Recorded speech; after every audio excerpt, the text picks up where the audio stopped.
Hi, I'm Rebecca Sandaga Kawile, and I just turned 70. Dalawa yung naging anak ko, parehong lalaki.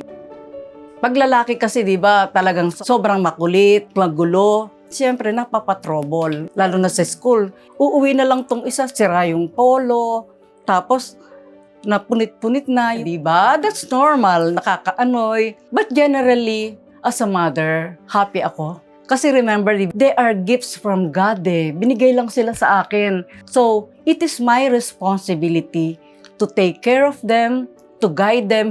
Na siguro when I'm gone and I face the Lord, masasabi ko na, Lord, yung binigay mo regalo sa akin, inalagaan ko talaga ng sobra. Sobra. Kasi kung hindi ako magmamahal sa kanila, no? Sino pa? Nobody will. Ako lang talaga. Actually, hindi naman kami rich. Ano lang talaga, we tried to make both ends meet. But even we're just trying to make both ends meet, yung mga anak ko, na-pamper sila sa traveling. Traveling is a good education. Because of traveling constantly and meeting with a lot of people, eye-opener sa mga anak ko yun eh. Na-develop yung confidence. Iba yung confidence nila as compared with boys of their ages. Iba, kasi nasanay sila. For almost 11 years na widow ako. I lost my husband 2015. Nung nawala siya, parang naging empty. At first, mahirap. Every time nagigising ako ng umaga, "Good morning, Daddy. Kape tayo?" Ugali namin kasi yon. So for a long time, medyo matagal na sa akin yon. But I was able to move on. I kept myself busy. Kasi sabi ko, hindi naman po pwede kung tumenga lang sa bahay, di ba? And bangbukmok. So I really had to find a way na, okay, sige, mag-work ako, ganun. So nag-ahente ako, nag-apply ako sa ProLife, nag-agent ako. Gusto ko yung mind ko, yung still working. Alam ko na productive at saka useful ako eh. Parang pag hindi na ako useful, what's the point of living, di ba? Kahit sa buhay, walang perfect. At ang buhay ng nanay, hindi rin naman yan perfect. Di ba? May mga ups and downs. It will not be beautiful kung walang mga tinik. Nangyari noon, sa totoo lang, mahirap i-describe eh. It's so masyadong traumatic sa akin yon nung time na yun. Sobra. Walang kami tayo! Papatayin kita, tigil mo yung mga mo. Every time na makakakita ako ng kabaro nila, nanginginig na ako. Yung bang takot na takot talaga ako. Sabi ko, pinagtataguan ko sila. Hindi ko alam na kung ano talaga yung gagawin ko eh. Sobra akong devastated nangyari na ganun. I was always praying kasi. Kahit nung lumalabas pa lang ako sa nung dinadala nila ako, I was praying na, Lord, I do not know why this is happening to me, but I know you have a reason. So, I was dependent on God. Talagang itinaas ko sa Kanya, binigay ko sa Kanya lahat ng And then God sent me instruments, di ba? Nandiyan yung mga anak ko na talagang mga fighter. They were trained that way.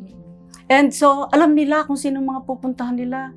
Kaya nga, itong anak ko napuntahan si Mr. Ben Tulfo. Nakita ko talaga yung effort na ganun yung ginawa niya na, di ba yung sobrang pag-ano niya kay Sir Ben, nakikiusap niya. Ako po si Jose Kawile, lumalapit po sa inyo Mr. Ben Tulfo dahil po sa panloloob sa aking ina.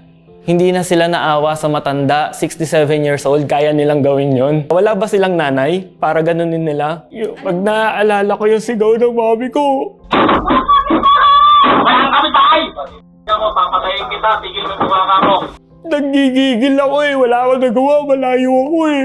Ang layo ko doon sa araw na yun. Although natatakot kami sa seguridad namin, pero hindi namin kayo tatantanan. Sisiguraduhin namin mabubulok lahat kayo sa bilangguan. When I saw that, yung clip na yon, talagang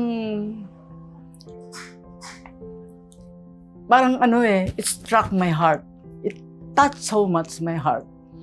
Kasi wala sa kanya yung fear na come what may. Parang alam ko ganun eh. Tumimong masyado sa akin. Sobrang ramdam na ramdam ko yung pagmamahal. Kung makayayakap ko lang siya nung time na yon na nagsasalita siya. Pero alam kong hirap na hirap siya at that time. Kung sa iba siguro nangyari, hindi nila alam kung anong gagawin nila. But ito ngang, my son, he's brainy enough, di ba? Para magawa niya kung ano yung step by step, kung anong dapat niyang gawin. Para, yun nga, yung makatulong kung paano ako makalabas ng time na yun. Kaya nga nung lumabas ako, talagang pagkita ko sa kanya, talagang yung yakap ko talagang sa totoo lang naman immediately after that, talagang traumatic naman talaga siya. And I do not know how to start with my life again. It's not so easy to move on kasi ang hirap talagang mag-adjust. Kaya lang, I was thinking of, kasi positive thinker ako and I don't even want to talk to negative people. So, iniisip ko yung positive way. O kailangan maging busy ako, kailangan makipag-usap ako sa mga tao, yung bang ganon.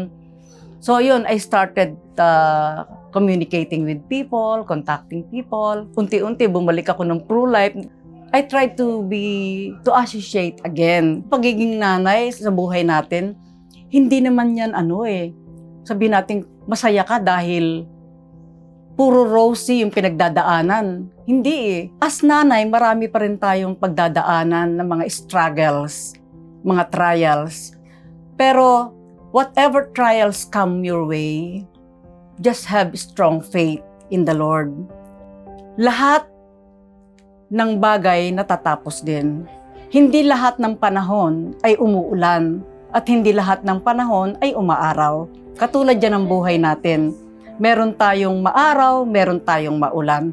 So, ganyan lang naman ang pagiging nanay.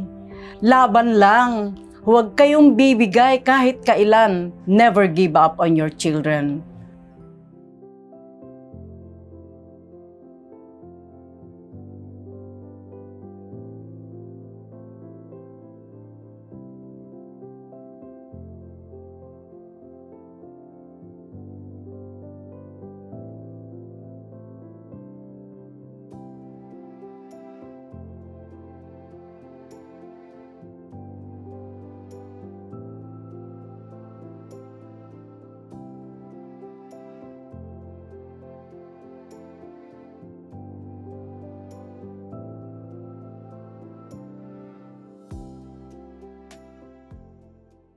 If you like this video, give us a thumbs up, click like, and subscribe to be notified.